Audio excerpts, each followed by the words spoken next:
सावन का मौसम था। तेज बारिश होना शुरू हो जाती है। सतीश का बारिश के मौसम में छोले भटूरे खाने का मन करता है।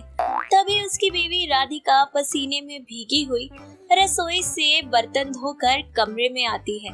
तभी उसका पति सतीश कहता है, जान तुम बैठो थोड़ी देर और फिर मेरे लिए जरा किचन में जाके छोले भटूरे बना दोगी। छोले ना मैंने रात को ही भिगो दिए थे। छोले भटूरे? कितने चटोरे हो रहे हो तुम आजकल। अरे अभी किचन के बर्तन साफ करके आ रही हूँ, बाहर बारिश है लेकिन घर में कितनी उमस है कुछ पता है। ऊपर से रसोई में जाओ तो आग अलग लग रही है, फिर इस गर्मी में तुम्हारे लिए छोले भटूरे तलने जाऊं।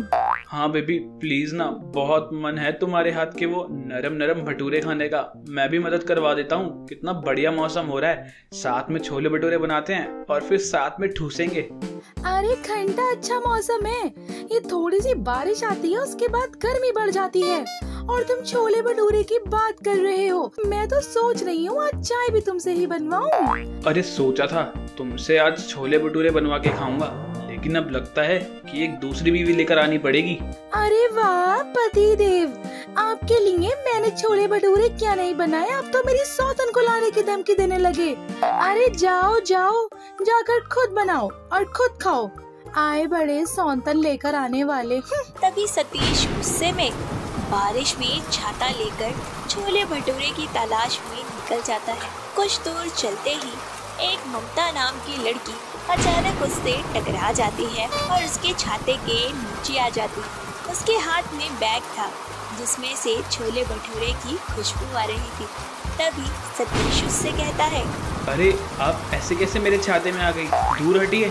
अरे अरे प्लीज, मैं भीग जाऊंगी और मेरे हाथ में छोले भटूरे हैं, वो बारिश में खराब हो जाएंगे।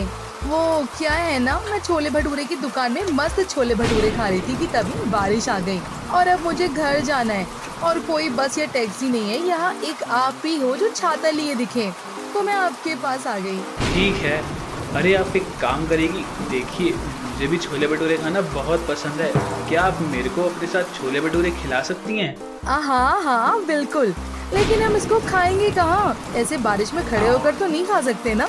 तभी बारिश बंद हो जाती है और वो वापस से टेबल पर बैठकर मस्त छोले भटूरे खाते हैं और खूब बातें करते हैं और खाते पीते दोनों की दोस्ती हो जाती है।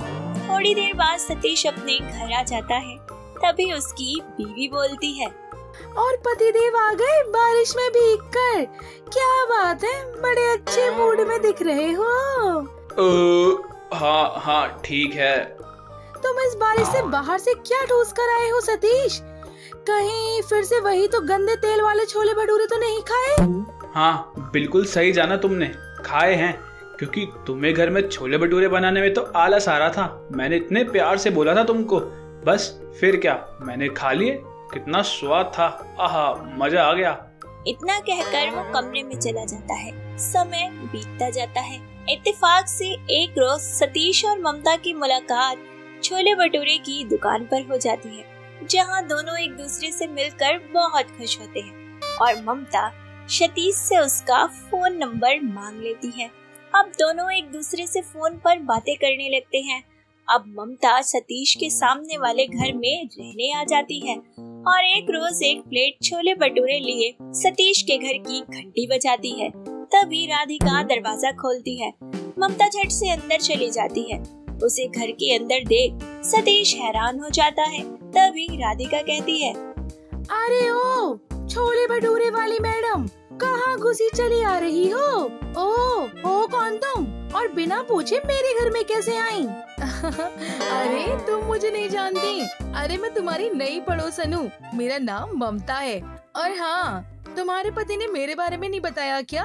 सतीश, ये मुझे नहीं जानती, बताओ इसे मैं कौन हूँ, क्या लगती हूँ मैं तुम्हारी? अरे यार ये पागल लड़की कहाँ से आ गई? अरे तुम मेरा नाम कैसे जानती हो? मैं तो तुम्हें नहीं जानता, तुम निकलो यहाँ से। अरे बेबी, मैं सुबह 5 बजे से उठकर तुम्हारे लिए नरम छोले भटूरे बनाकर लाई हूँ। अभी तक मैंने भी नहीं खाया, सोचा कि आज तो छोले भटूरे तुम्हारे साथ ही खाऊंगी। सतीश सच बताओ, ये कौन है लड़की? ये लड़की छोले भटूरे वाली मेरी सौतन है?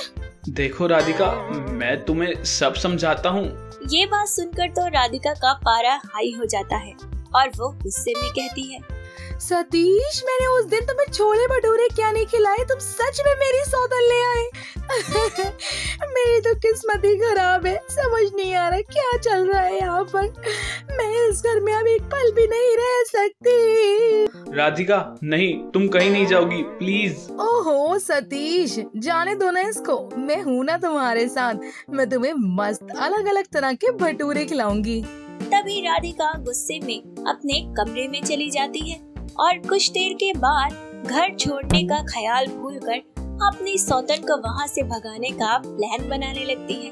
अगले दिन जब वो दोपहर में सोकर उठती है तो उसे किचन से खाने की खुशबू आती है और वह जाकर देखती है तो ममता मस्त पनीर वाले छोले भटूरे तलकर खा रही होती है।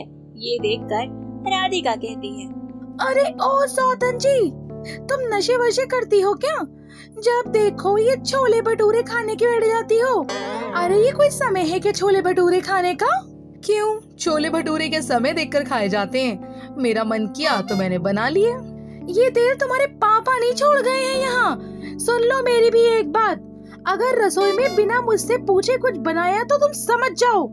वेट, तुम भूल रही हो कि मेरा भी सतीश की चीजों पर पूरा हक है और वो ही तो मुझे तुम्हारी सौतन बनाकर घर पर लाए हैं, समझी?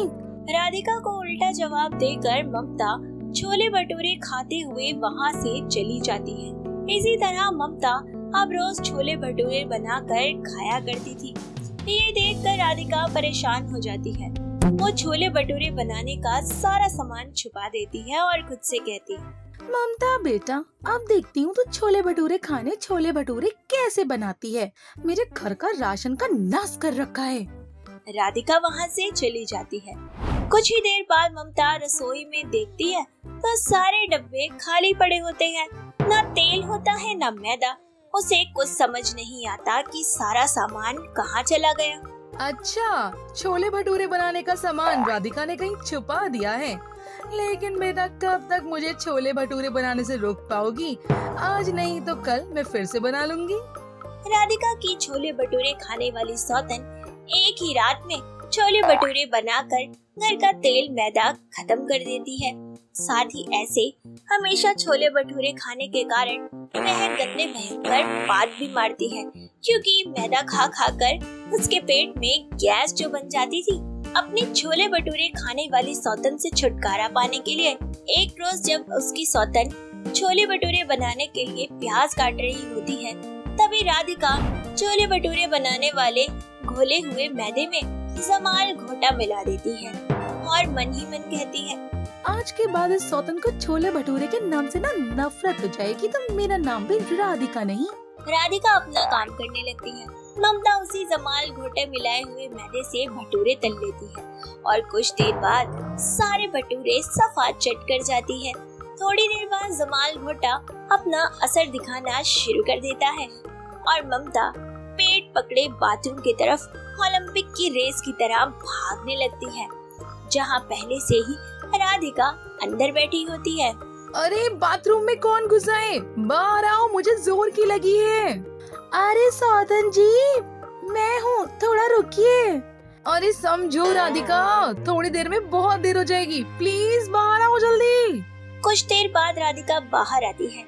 ममता जल्दी से बाथरूम में भागती है, जिसके बाद दिन भर वह बार बार बस अंदर बाहर और अंदर बाहर ही करती रहती है और खुद से कहती है, अरे यार, लगता है मैंने कुछ ज्यादा ही छोले भटूरे खा लिए, इसलिए मेरा पेट खराब ही हो गया। अरे ये रोज भटूरे खाने से नहीं, मैंने तुम्हारे भटूरे में जमाल घोटा मिलाया है। तुम्हें क्या लगा तुम इतनी आसानी से सौतन बनकर मेरी जिंदगी में आओगी और मैं तुम्हें कुछ नहीं करूंगी? अगर तुम मेरे पति की जिंदगी से नहीं गई ना, तो मैं भी तुम्हारा इसी तरह से जीना हराम कर दूंगी, समझी? चलो अब निकलो मेरे घर से।